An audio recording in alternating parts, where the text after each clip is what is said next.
All right, guys, we're back with another technical question. I'll be going through the question, the answer, and I'm hoping, just like me, you stay a little bit crazy to get that answer all the way through.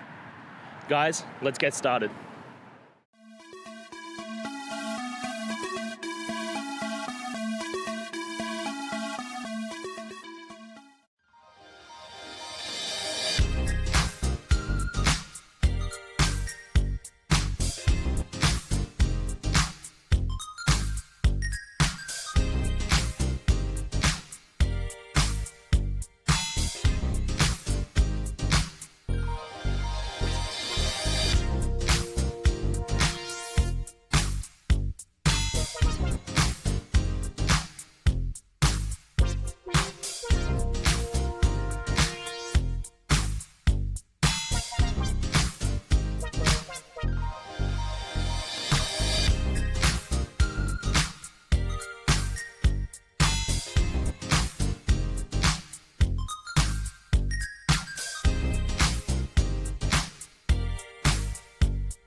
And that's it, guys. I hope this video has helped you find that solution that you're looking for.